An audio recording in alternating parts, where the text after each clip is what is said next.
there this year, but it went fantastic. So I want to do two things. One, I just want you to stand up, and I want everybody for you to appreciate our folks that did this. Yeah. Thank you. And all your volunteers. Yeah. Okay, well, if you've been around here, you might know that we've been doing this summer, instead of you guys listening to me preach, we've been doing a series of summer conversations on a really wide range of topics. And I'm excited this morning about the conversation that we're going to have. And we're going to just kind of jump in because I want to make the most of our time. So I'm going to invite my friend Megan to come on up here with me. And the only thing I'm really going to say to preface this conversation, by the way, Megan, this is everybody. Everybody, this is Megan. So the only thing I'm really going to say is I'm obviously, there's probably somebody who will think like, Pastor Fran, don't you know that these are controversial topics in the Christian community? Of course I know that. We all know that. And so there are certainly people who have heard about what we're doing this morning, will hear about it, or will see it online, and they'll have, negative things to say about it. Here's the thing I've learned, is that the reason for a lot of people, it's what they've been taught, but the reason for a lot of people that there's such a strong reaction is they actually don't know someone like Megan, and they haven't heard somebody's story. And so that's why this morning, really mostly what we're going to do is I'm just going to ask simple questions, and Megan's going to get to tell you her story. So good morning again. I'm excited that Oh, the microphone. Hard to tell your story if nobody can hear you, right? Thank you. Just keep me in line any way you need to. So how long have you and Melissa been a part of LifeSpring? I think we started coming in the fall of 2022. It was at the time that the church was kind of exploring whether they were going to be a affirming church or not. So you had a series about the LGBT community and specifically the clobber verses in the Bible. Right. Yeah. If you don't know, if you're new here, we had a long journey with this. Don't have time to tell you that whole story this morning, but it really was about a 6-year journey. It kind of got slowed down because of the pandemic, but we went through, and I still remember the first night I met you guys because it was a little unusual. It was toward the end of that journey we took as a church, and we had gotten to the stage where we had moved the conversation out of our leadership circles and into the whole congregation. We say, hey, we're having congregational conversations, and one of those nights that we had a congregational conversation, you guys walked through the door, and I was a little caught off guard. Hopefully I didn't betray that, but I was a little caught off guard because we hadn't told anybody except the people in the church we were having those conversations. So I thought, how is it that people I don't know are walking in the door, right?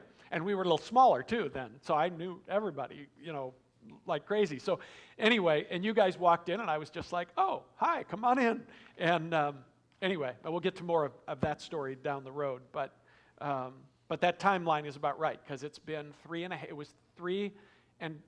years in January, this January that we just came through, since Leslie and I sat up here and kind of said, hey, we've all talked this to death, and we're going to affirm and include as opposed to judging and excluding from this point on as a community. So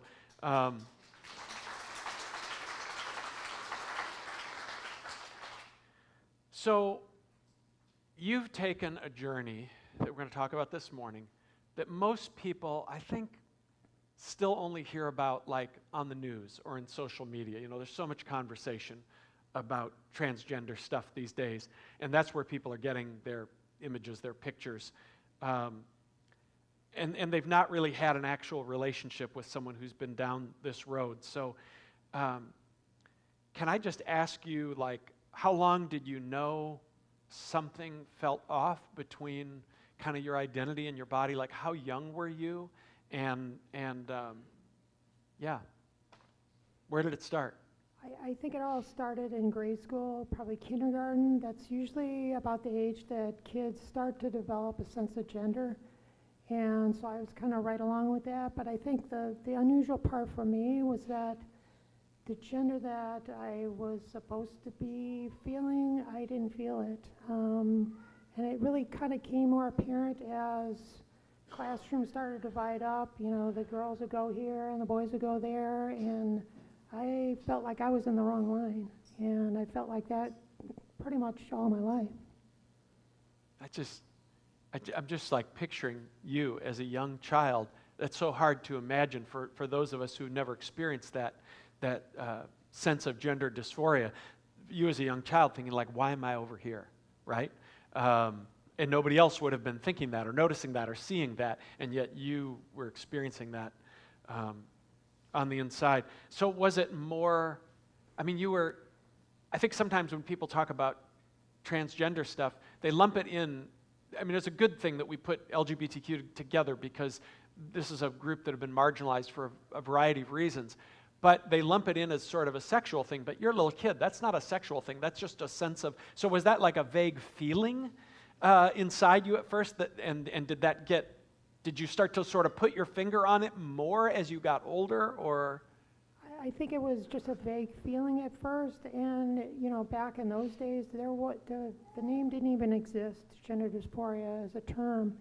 So I think people were just, the scientific and medical community were just starting to kind of get a grasp on that. But I think as time went on, and especially high school and college, when I had access to medical journals and I could kind of do my own research, I was starting to understand what I had been feeling all my life. It's just, you know, that's as many conversations as we've had now about your story, your journey. Like the idea of not being able to find any information and having to sort of research your own life. That's crazy, right? You know, I'm a cisgender straight white guy, right? So my whole life, there's a zillion people out there living it. It's observable, whatever. For you are literally trying to research your own existence and try to make sense of it. So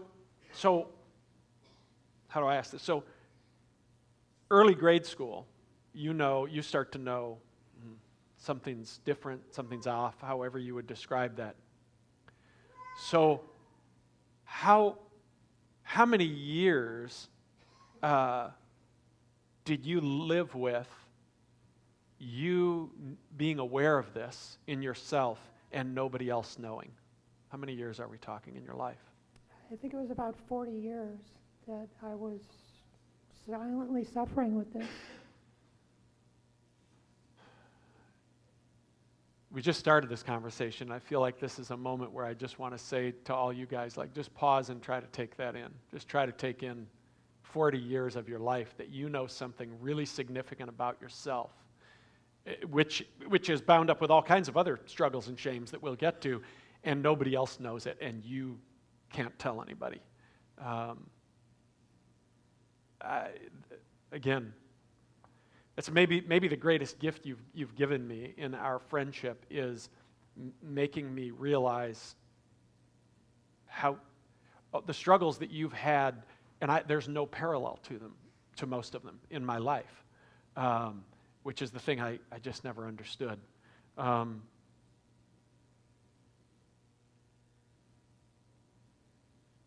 So the years are going by, you're growing up.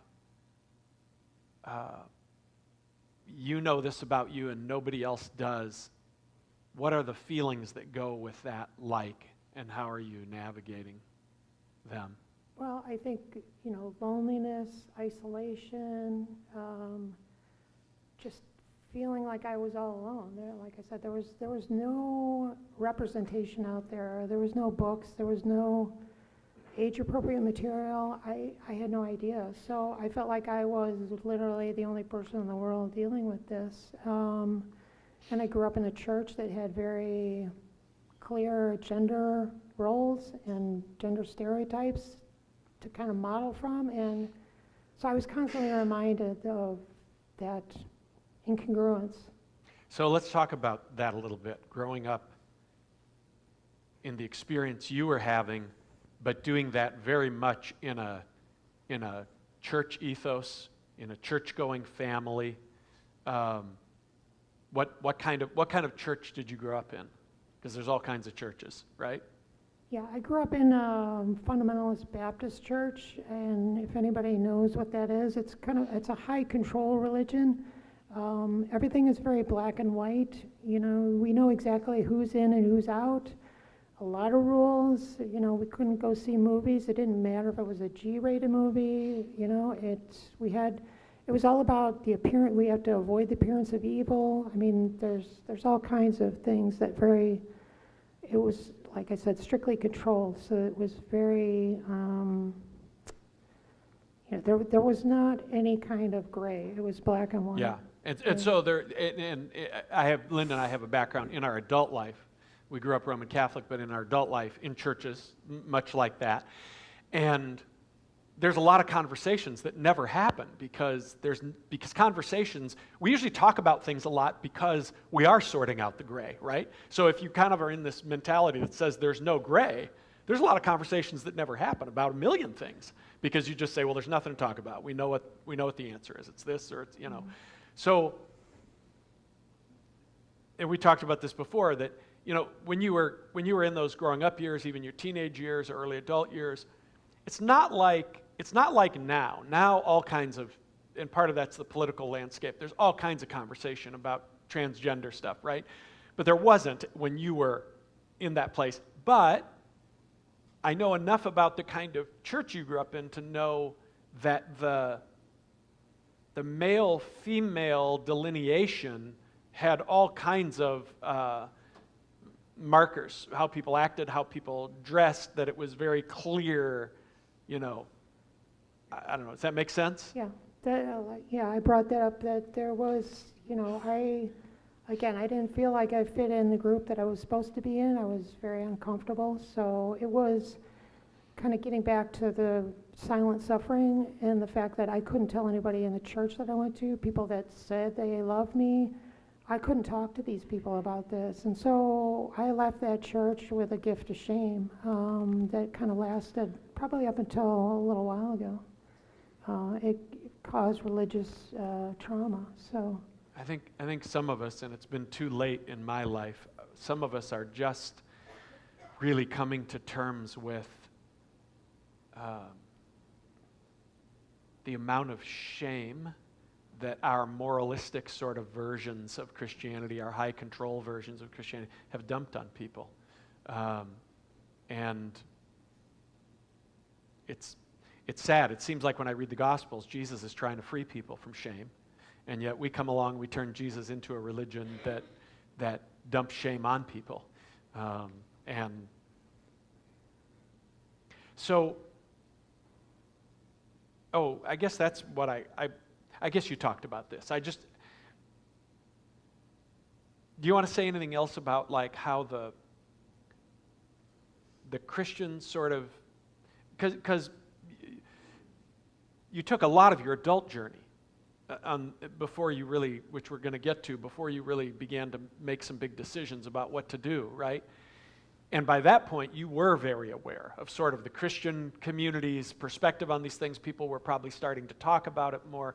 What kind of impact did that have on you, knowing that here you've had this long Christian journey in your life, and yet the very community that journey is bound up with sees people like you a certain way? How did you process that, or what did that make you feel? yeah, I just felt, again, just very isolated and alone. I kind of just was there physically, but not mentally. So I just kind of checked out because I didn't feel like I belonged. There was no sign that I did belong. I think it's amazing that you continued to seek to take a Christian journey. Like, because we know so many people in the LGBTQ community who just at some point realized, like, there isn't a place for me in church, and they just said, I'm done, and that's it.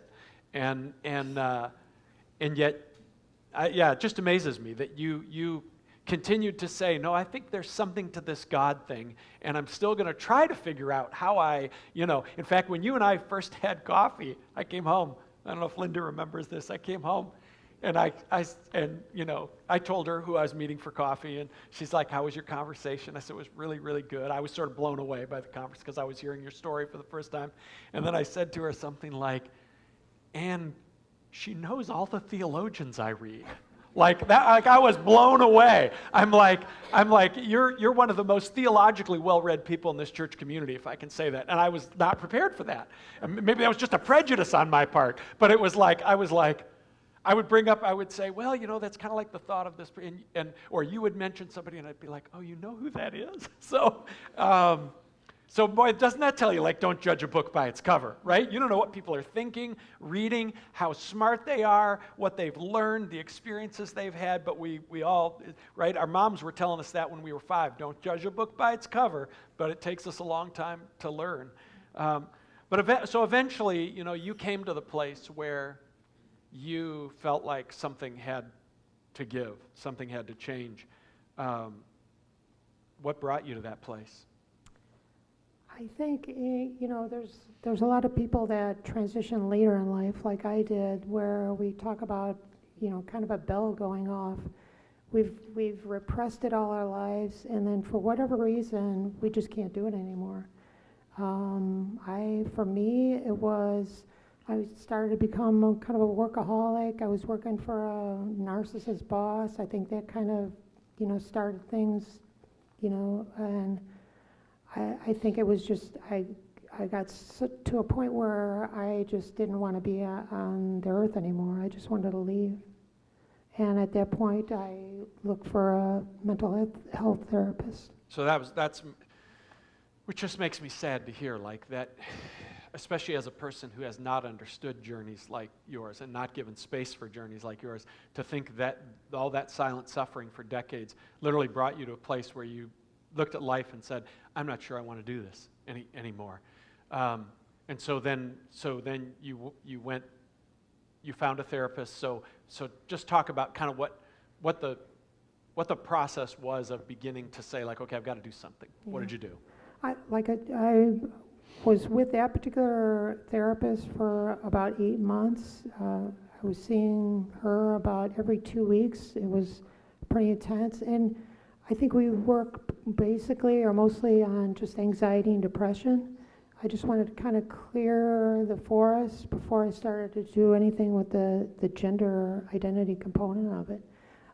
So after those 8 months were up, I just felt like we weren't really clicking, and so I went to look for another therapist. I went to see a Christian therapist for a couple of visits. She's graduated from Wheaton College, and I asked her, I said, I've prayed all my life for healing and it never came. What happened? What's wrong? And she said, God made you that way.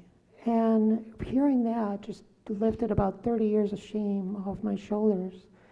And then at the same time, I was looking for any kind of books out there that were from, Christian perspective. There weren't a lot out there. This was 2016. And the year before that, a Christian psychologist, Mark Airhouse, published a book.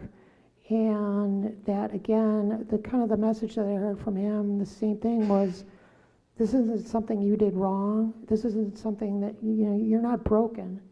So it was very encouraging. And then I got with a new therapist, and I was with her for about 8 years, up until about the time that our insurance plan kind of cut ties with that particular medical group. But yeah. Yeah, when I think about, part of what I think about when I think about you navigating this is like when that therapist said to you, God made you this way. Like, had anyone ever said that to you before? Like, that it's okay that you're this way? Like, this isn't something you did wrong. You're not broken in some way.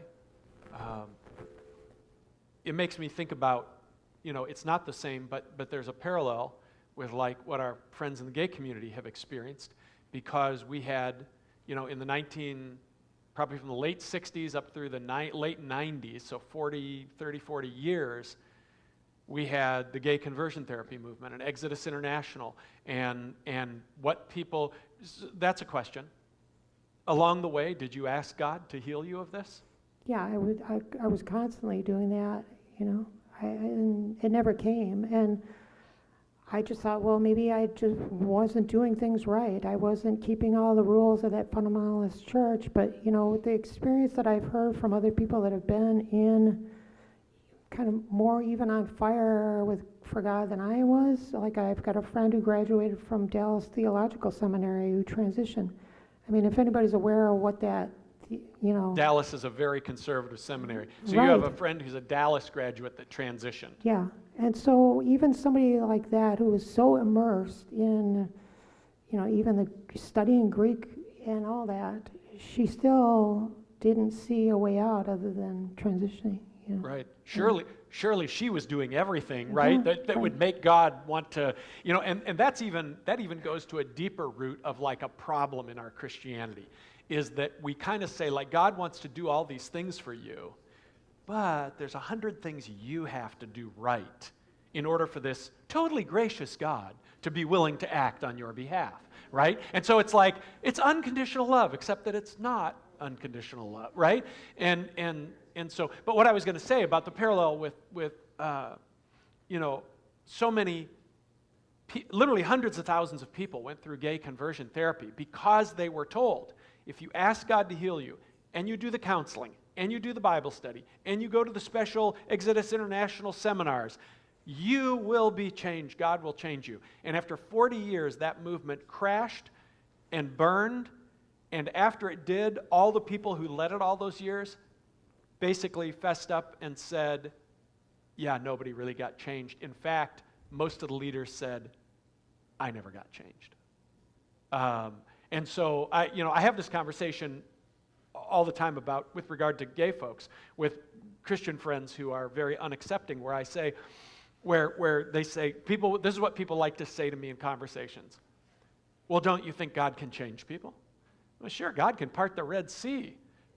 But I say, are you familiar with, 40 years of gay conversion therapy? Because for 40 years, God had hundreds of thousands of gay folks saying, please, please, please change me. I love you. Please change me. And those are prayers that God did not answer that way. So can God? Sure. Does God seem terribly inclined to do it? Not really. Really. I don't know how else you take that data and process it, right? And so for you, yeah, it's not you. It's not something you did wrong. It's not, you knew from the time you were in like freaking kindergarten that this was how you were made. And so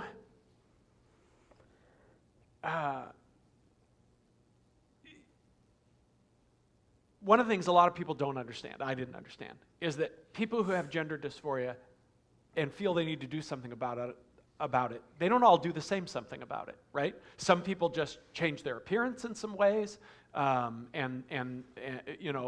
they present one way in a certain setting in their life and a different way in a different setting in their life, and that sort of is enough to, I don't know how to say it, make them feel more like they're normalizing, their life in a way that they can live with.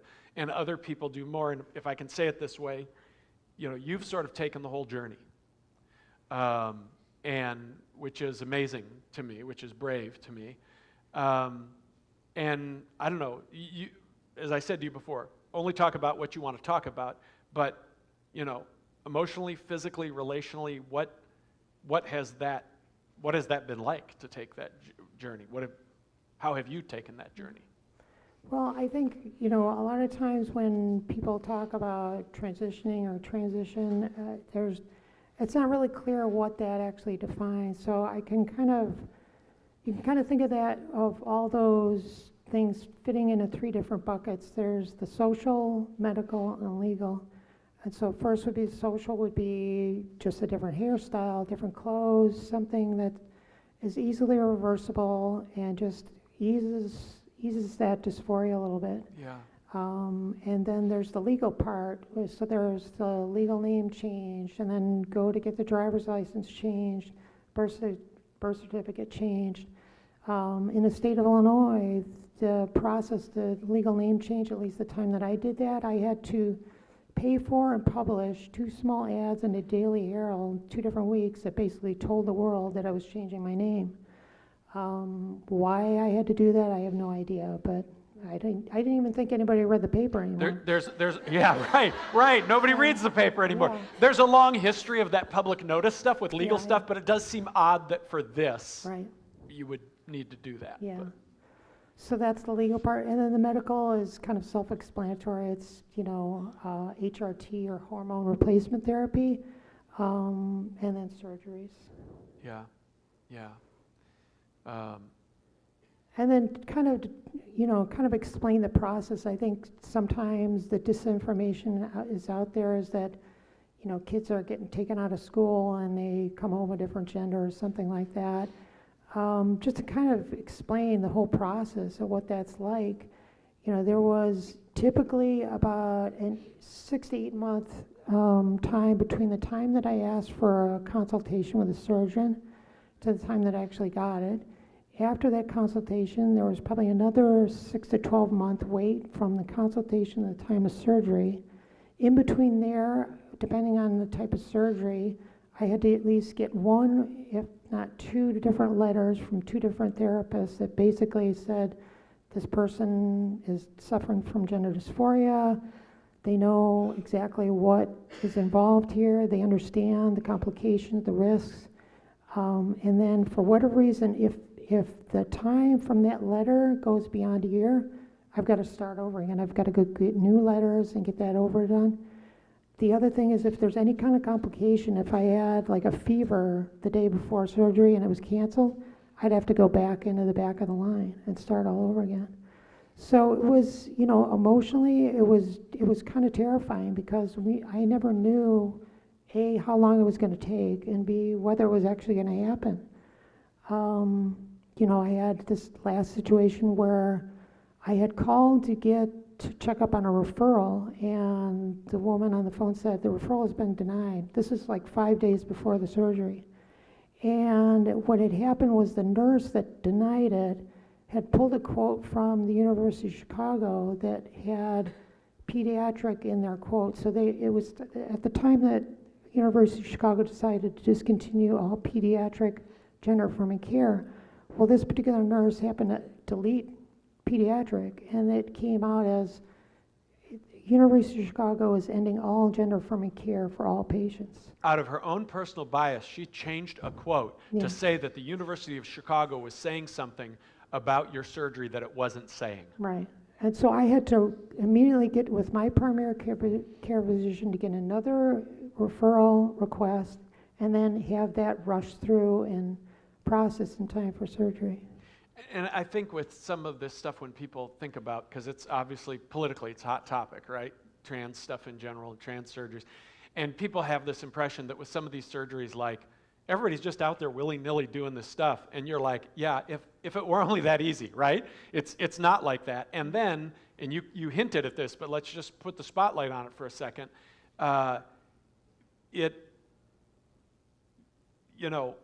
Then we start to hear these stories in the political fear-mongering that are like, yes, this child went to, 4th grade today, and the school sent them for surgery, and, for transgender surgery, and blah, blah. That is not happening. And I have so many Christian friends, because a lot of this stuff circulates in the Christian community. When I say to them, that is not happening, they go, it's not? And it's like, no.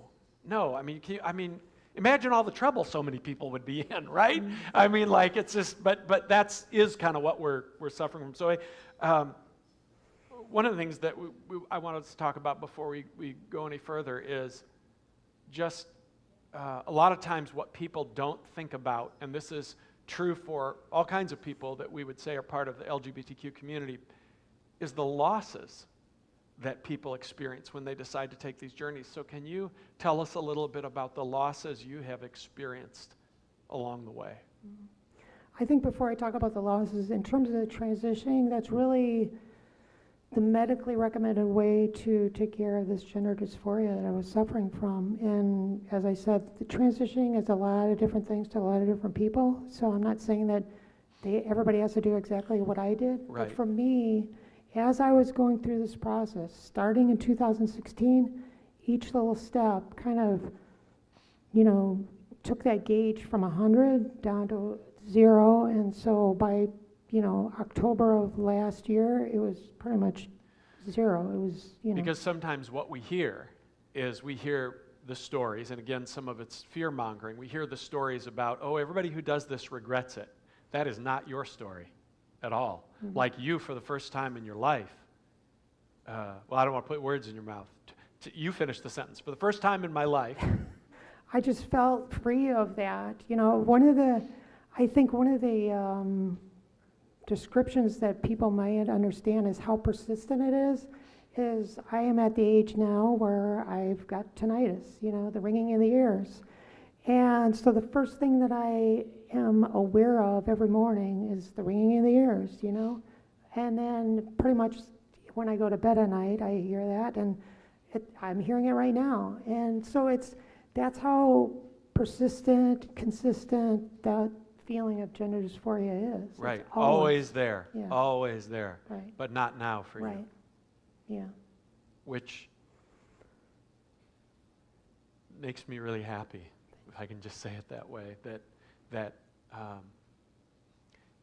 I've had ups and downs in my life. I've had some significant struggles, but I've never had one long, persistent struggle, anything like what yours has been. And for you to be able to say, that I'm not carrying anymore. Oh, it's so good. It's so good. Losses. Yeah. The losses have been mostly relationships. Unfortunately, I came out to my brother and sister about kind of the end of 2016. They unfortunately went to my parents and outed me without my permission, obviously. January 2017, my brother said he doesn't want anything to do with me until I get right with God. And shortly after, my sister pretty much did the same thing. I haven't really spoken to either of them since then. We have not been invited at a couple of weddings, so we've missed out on that. There was recently and then also on Melissa's side, as their family started to find out, it was the same thing. They just didn't want anything to do with me anymore. And I kind of just was dropped out of their attention span. And there was recently a death in the family. There was a funeral. Melissa went, and I read the obituary, and I was kind of surprised to see that my name was not in there. And it wasn't even like they used my old name. They didn't use my name at all. So I was just You were just gone. Yeah. Disappeared. Right. Yeah.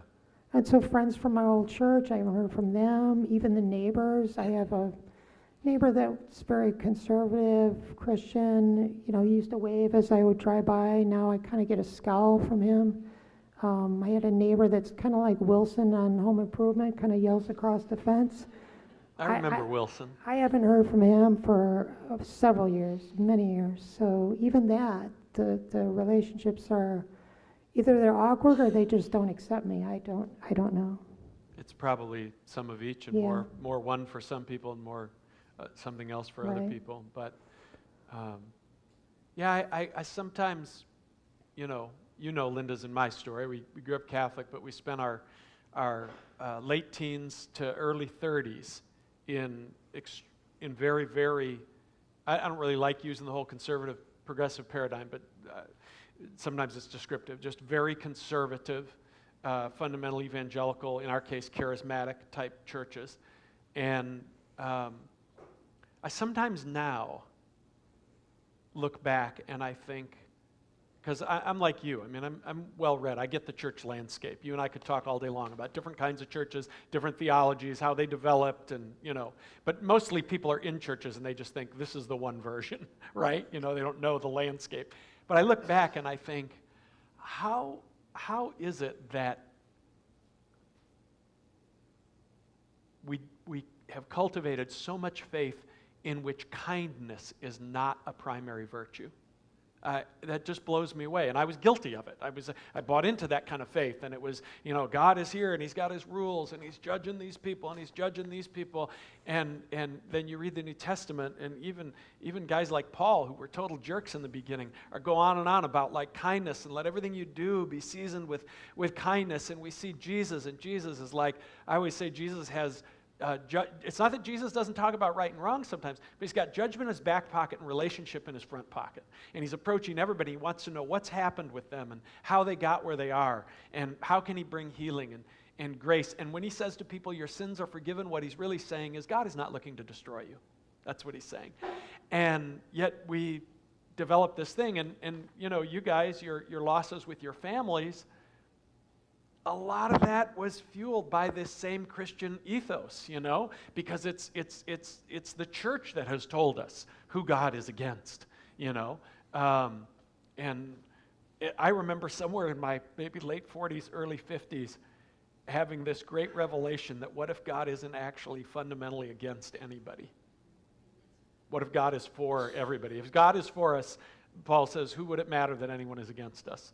And you're like, oh, but we're against all kinds of people, you know. So I want us to, go ahead. Just to balance the loss of the family, I said this in the first service, I forgot this until now. During that time of losing family member after family member, I finally decided, I was adopted as an infant. So about this time, I thought, you know what, I'm going to take that Ancestry.com test and see what I can find.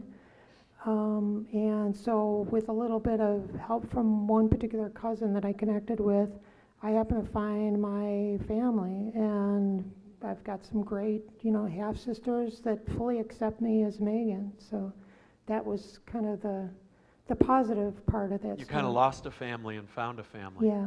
Yeah. That's beautiful. That's, yeah.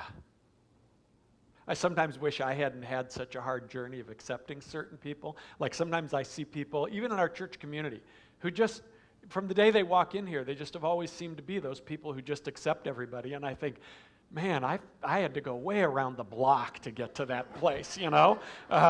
So kudos to them that you reached out to them and they were like, open arms, hey, you know? So let's zoom out for a minute because you don't get to live your story in a vacuum, and we're in a particular cultural moment with all these kinds of things. You know, one of the interesting things you told me, and I went, as soon as our last coffee, I went and looked it up because I was like, oh, I want to know more about that, is that compared to years ago, more people now than, say, 10 years ago know a transgender person, but the acceptance level of transgender people in our culture has actually gone down.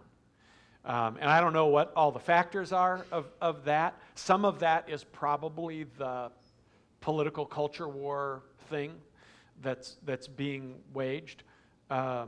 Because what we've seen, for example, in the gay community is that the more people who know someone who's gay, the acceptance level has gone up, right? Because they've said, oh, it's my friend, it's my, you know, brother, it's my, you know, my nephew, you know, whoever it is. So, you know, there's a lot of wrestling with acceptance out there. And the other thing that was really interesting to me is we talked about when we had coffee this last time was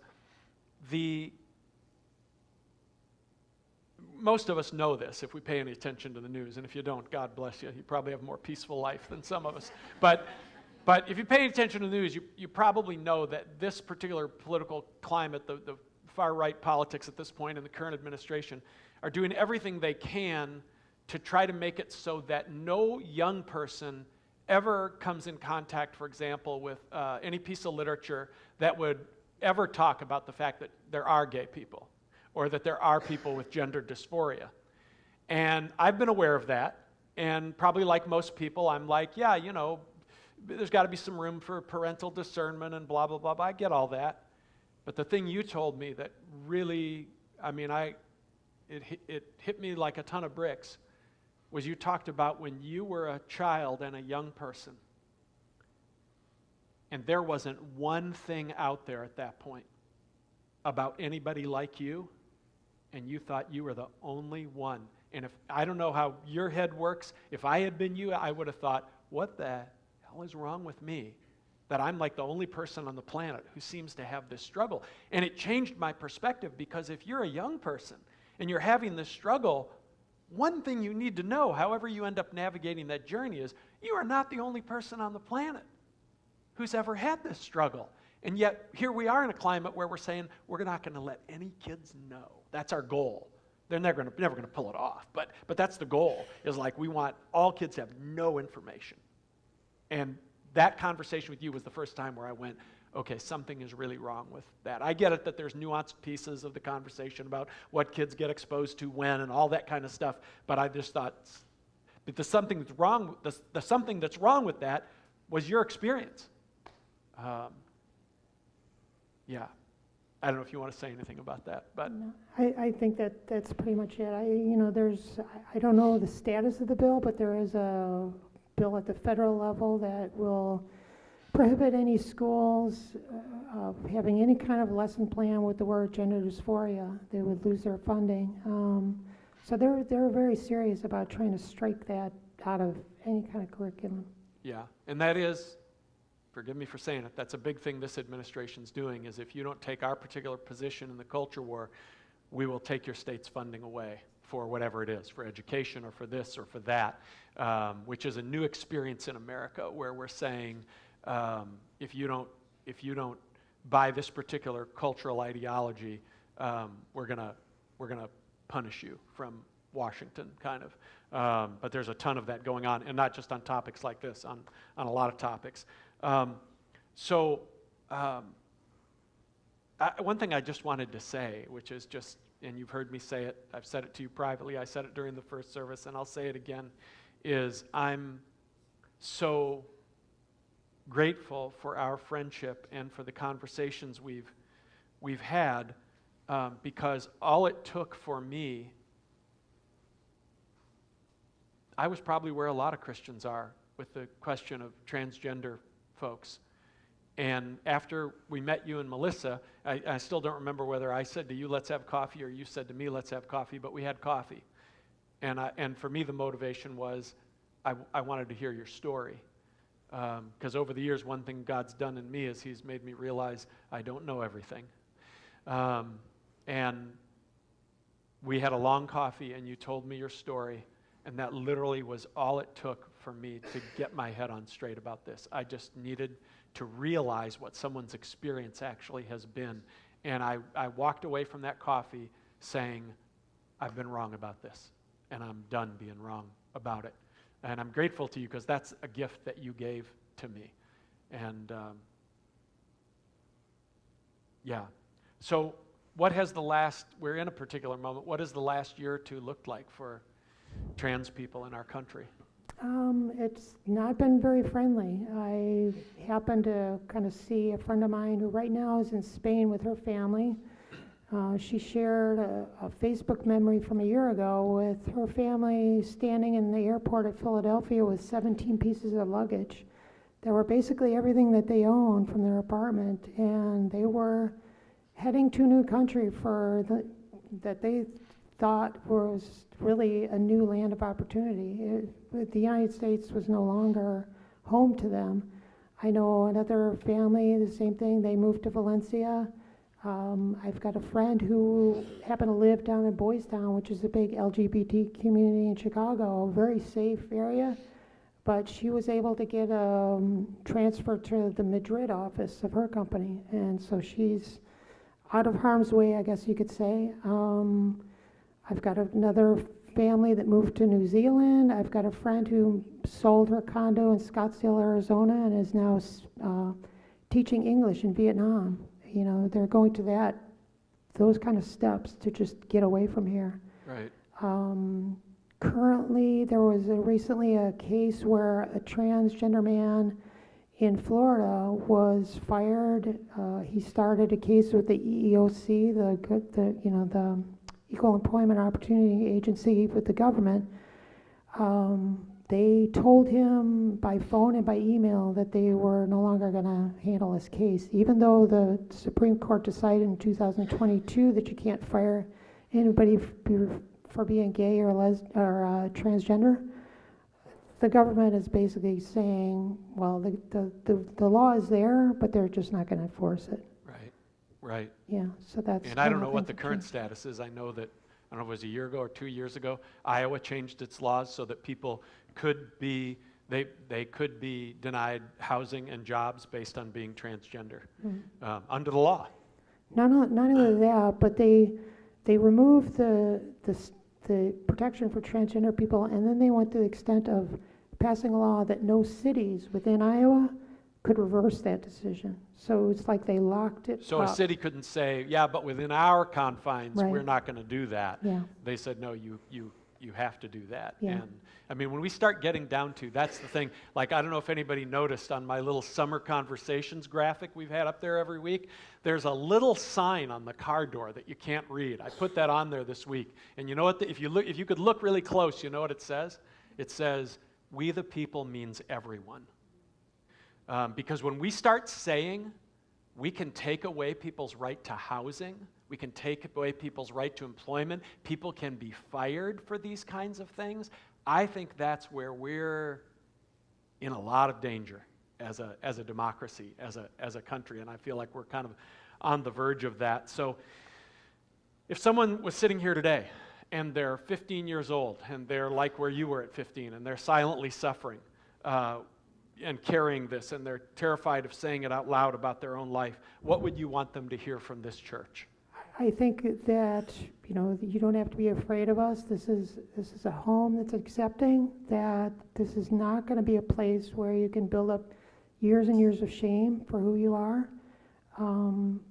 Just a place of safety is what I would want them not only to hear, but to feel. Yeah, and I would hope that young people growing up in this church, or anyone who comes into this church who has silently struggled with questions of sexual orientation or gender identity, or any of that, would maybe find somebody here eventually as they build relationships that they would think, I could actually talk to somebody here about this. Because in most churches, that's not something you're going to open your mouth about. We were taught, some of us were talking in between services, that if this conversation happened in most of the churches that like where we came from, the kind of church we came from, everybody's hair would be on fire. And then at the end of the service, I would be fired. And that's how that would sort of work out, What's one thing a church like ours could actually do beyond just being kind when the topic comes up? I think it's more than just one thing, but I think overall it would just kind of plan ahead. I know one of the things that I talked to you about, I don't know if it was at that coffee or another time, was I had no idea where any of the bathrooms were when we first came here. And, it's not that big of a church. It should have been easy to find, but I didn't know that there was kind of an all-gender bathroom here. And which wasn't marked that way. I suggested and that, you did. Yeah, and so you put those signs up. So that's I'm what hoping I mean. that's when you first started to trust me. You said, could we do something about the signage on the bathrooms? And I said, yes, we can. And I think you were like, oh, good. Yeah. So I haven't gotten that parking space that I asked you about. Hey, if you've noticed, there's no special pastor parking space either. But I think, seriously, it's just being ready, kind of exploring how can we be an accepting church. And that starts from the time they come in the door, no matter what age appropriately, let them feel safe that this is the place. Yeah. So I forgot to say this first service, so I want to make sure I say it now. So Megan's a very skilled professional. She created a website in recent weeks, partially sort of around or jumping off of what we're doing here this morning. And I think, are you going to host the video or the audio from this there also? I guess I could, but You could. it's going to be on Okay. YouTube. But Yeah, that's true. Or you yeah. can link to it. Yeah. But she has a website called yourtransneighbor.com. And she sent me the link last week, and I went to look at what she'd created there, the amount of helpful information, and I was like, you put this together recently? It's unbelievable. So you should go check it out. Because if you knew somebody who was struggling from either kind of side of this, you could say, hey, I've got a great resource for you, yourtransneighbor.com. And I think it's pretty amazing. Thanks. I think it's pretty amazing. I've never seen anything like it in my life. So, the last thing I want to just say, Megan, is you are my friend, and I am grateful for you. You didn't just show up and sort of ideologically change my thinking. The experience of relationship with you changed a lot in me. It changed my heart, changed how I see people. And I'm really, really grateful for that. And I'm really, really grateful for you as a friend and grateful for you as a part of our church community. And I hope you feel that down to the soles of your feet, or to the bottom of your soul or something, that you know how cherished and loved you and Melissa are here in our community. We're really grateful for that. So, and I would love it if all of you would just put your hands together and appreciate Megan's bravery, her courage. Thank you. Is there something else you want to say?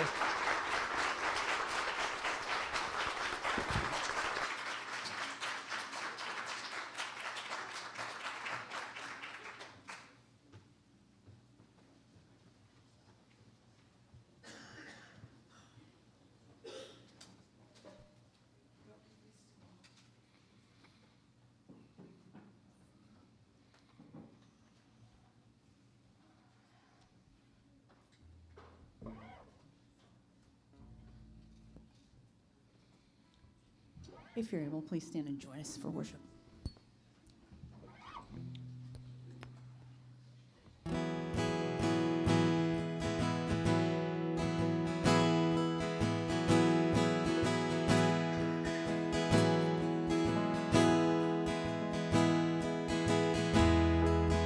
I know right where I'm turning. The trouble's on every side. The lesson I keep on learning is I just need you. I may never know every reason why things are the way they are. Oh, I don't need all the answers. I just need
share the Lord's table, the Eucharist, each Sunday morning here at LifeSpring.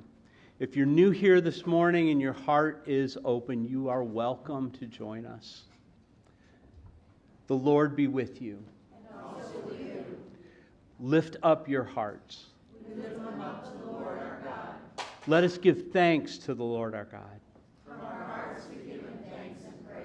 Behold, in this feast, the Lamb of God who takes away the sin of the world. Happy are those who are called to his supper. The Lord Jesus, on the night he was betrayed, he took bread, and when he had given thanks, he broke it and said, "Take and eat. This is my body, which is broken for you." And in the same way, after supper, he gave them the cup, and he said, "All of you, take and drink, for this is my blood poured out for you."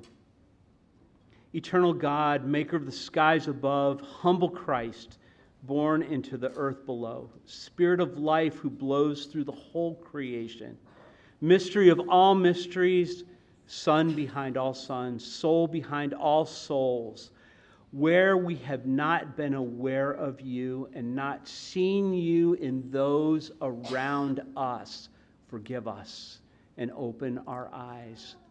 You have become for us the bread and the cup of life.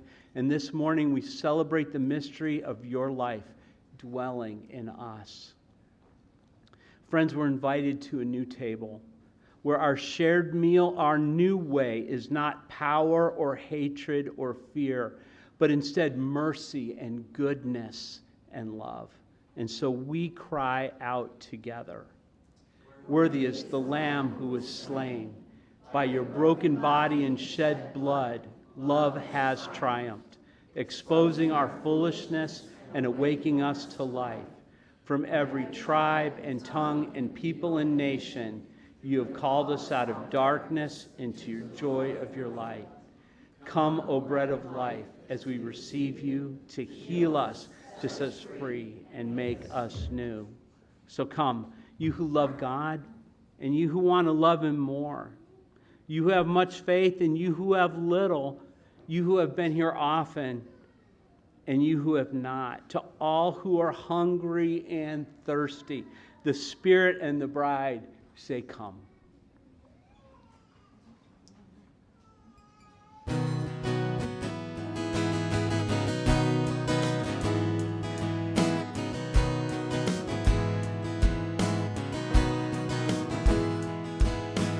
There is a mansion in heaven where the King of glory he dwells. There is a banqueting table, the Father and the Son have prepared, where angels bow, elders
where the King of glory he dwells.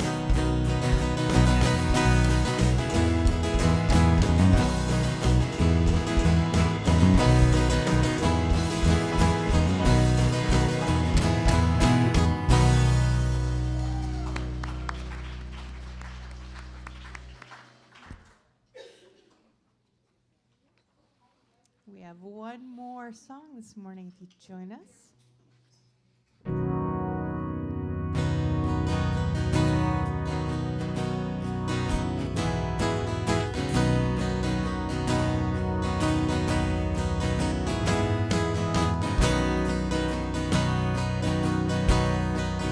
I searched the world, but it couldn't fill me. Man's empty praise, the treasures that fade are never enough. You came along, put me back together. And every desire is now satisfied here in your love. Oh, there's nothing better than you. There's nothing better than you, Lord. There's nothing, nothing is better than you.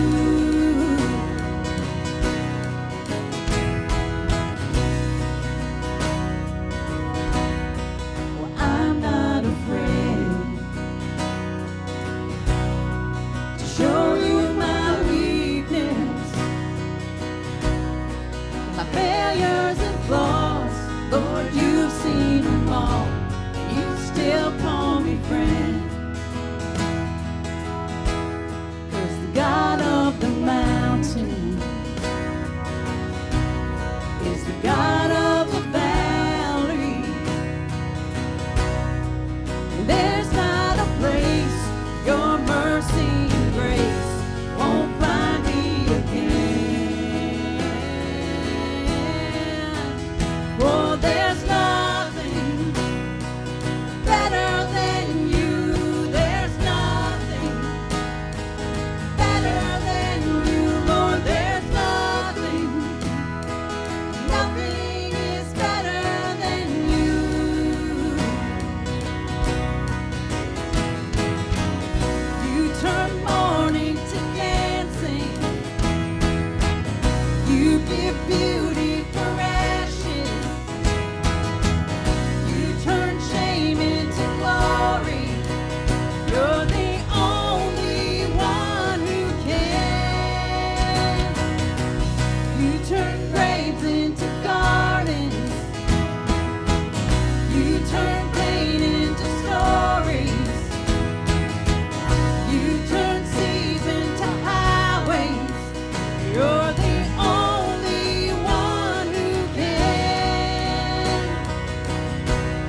Can I just say I love that song. I just love the heart of that song. And can I just say that y'all are kind of the coolest, weirdest church? You know, it just, yeah. No, it's true. And I was thinking this morning between services, I was kind of thinking about, or at the end of first service, about what it is that has made LifeSpring different. And if I were to put it into a sentence, it would be something like this.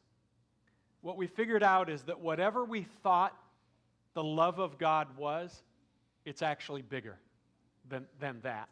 And what I want us to do for the next few years is I want us to shout from the rooftops and tell everybody who comes through these doors, and there will be many more who are looking for exactly what this community's become. I want us to tell everybody, whatever you think the love of God is, it's bigger and more beautiful than we have known. And that one revelation is sort of, I think, what has changed us as a community, and I'm so grateful for it. Would you put your hands together again for Megan sharing her story? Sorry. And now may the love of God and the grace of our Lord Jesus Christ and the fellowship of His Holy Spirit be with you all. Amen. Have a great day.